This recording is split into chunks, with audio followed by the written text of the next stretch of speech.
What is an epiphany? Well, you've heard it. It's this aha moment, this, whoa, now I understand. Now I get it. It's the light bulb that bloop, and you see it in people's eyes. And in German, we have this saying, it's like the quarter drops. It's like the quarter drops into this big payphone, and that makes the connection. It's almost like bling, the spark just jumped. You got it. So what does it take for this to happen, for an epiphany, for an understanding, for a wow thing? And I think we can learn from this story from Matthew, and also from the story, the passage in Isaiah. What I admire and what I think is at the core of who we are to be as people of God is to be curious. No matter how we call these guys and gals, were they magi, were they astronomers, were they astrologers? They definitely later became the three kings, but what they did is they looked for the stars. They looked at the sky, they looked at stars, and that is being curious. Someone said that at the nexus of science and spirituality is wonder and curiosity. So being curious and wondering is at the heart of who we are. As people of our heads, of science, of trying to understand, making sense of what's going around us, but also people who have an open heart and try to get what matters, what is important, what gives us meaning and purpose in our lives. So being curious, we can learn that from these wise ones.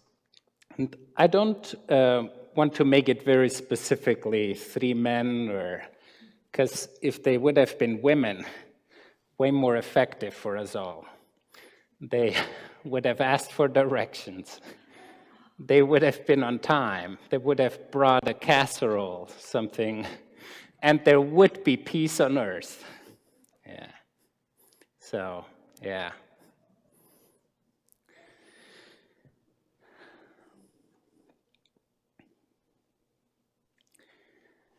Whether it's the stars in the sky, or whether it's a cardinal in a tree, or whether they were these four geese flying over as I officiated the wedding of Janine and Harry at the marina. And they were so honking so loudly that I stopped it, I zipped it. And it was this wow moment. And Janine felt deeply, she felt it in her body and said, those represented my grandparents. They were present right now, right here, a reminder. These are signs, whether stars, whether cardinals, whether geese, whether just pay attention, be curious, be attentive, and do the sound meditation that Aaron shared with us. Yeah. That's what I think it takes for us to be curious in our journey toward insight and epiphanies. Now, the second thing I think we can learn from these travelers from the East is, get going, my friends. You know, you see a star, you see something. They've seen the star. They didn't sit there on their butts and didn't move a finger. No couch potato gets anywhere. You see a star, you see the signs. Get your butt up and move. Move in a direction. And it takes courage and it takes guts sometimes to stand up and to get moving, even if you don't feel like it. No wonder during this last week it felt like the weather was blah. It was like My dear, any sunshine ever. No wonder there's this seasonal of affective disorder. I feel like, hope for sunshine. Well, hopefully it comes. Sometimes the sun will rise again. It's just a question of when. So, yes, but the the leaning in, the getting up when there is the sign, the star pointing us in a way where there is a tug, where there is something that is pulling us. Sometimes I think the signs are like, going fishing. You throw your rod in, the hook is there. You don't see a lot going on, but then you're waiting for the tug. That's a sign. When you feel that tug on your heart, when you feel like there is a draw, there is a pull, that's when you jump into action. That's when you move into that direction. That's when you'll see the surprise. That's when you'll catch and be caught, connected through that twine to whatever is pulling you in the right direction. And these people, they did it. And we don't know how long the journey was, but it was an arduous journey. It was a journey that took a lot of effort. And when I think of our calling, what pulls on our hearts, what draws us in, what really matters, what gives meaning to our lives, it's really calling on us to lean in and to invest ourselves. Sweat, blood, and tears. Now here, I bring up this one analogy that Brené Brown, you've probably heard of Brené Brown. One of her earlier books was Daring Greatly. And daring greatly meant that you lean in and go into the daily fight. And she has this analogy comparing like either there is a bullfight or whatever challenge going on at the center.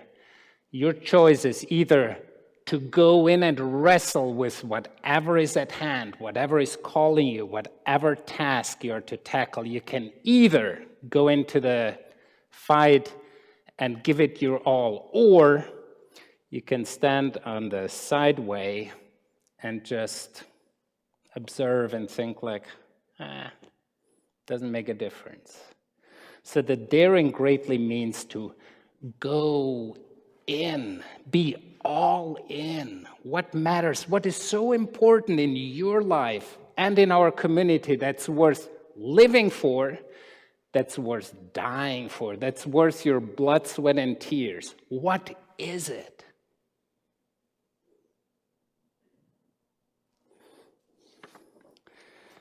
The third thing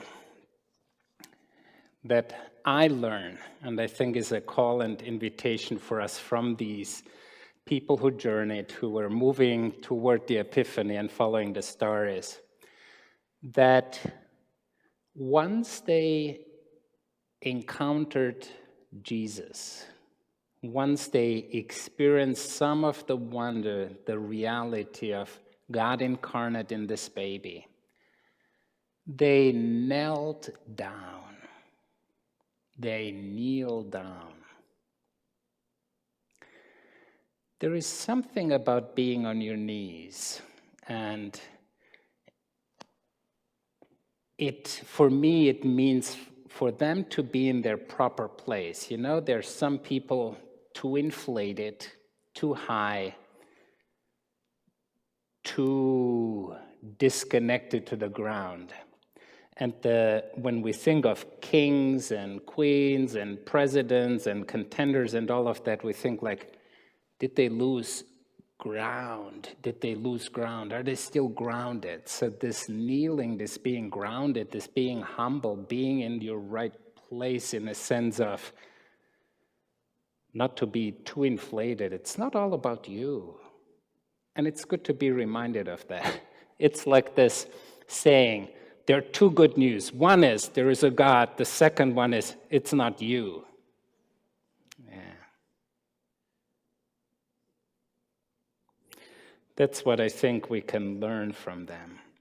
And there are these wonders, these draws, these pulls, this calling that call for a deep reverence in us. It's almost like the task, the calling is so great that you're in awe and wonder and leaning in and giving it your all. And you know, it's not about you. It's not about the applause you get. It's not about getting on a pedestal or being that trophy that you get. It's the task is so important that you are in awe and wonder and give it your all.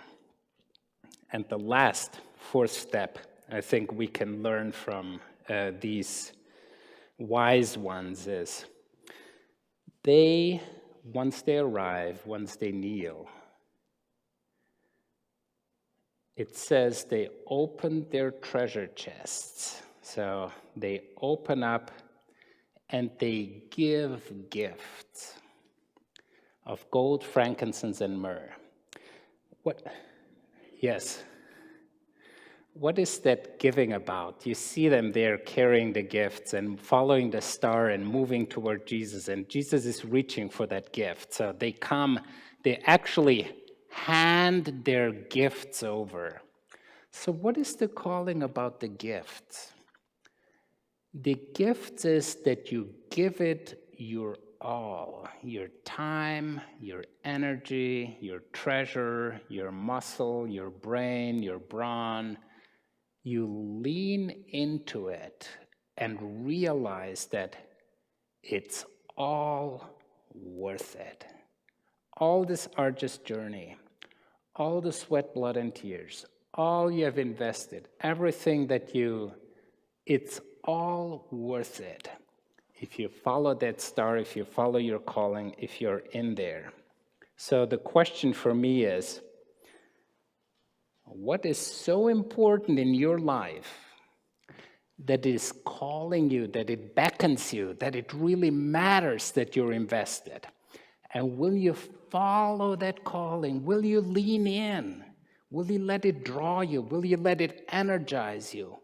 Will you follow the tug and get going and moving in that direction?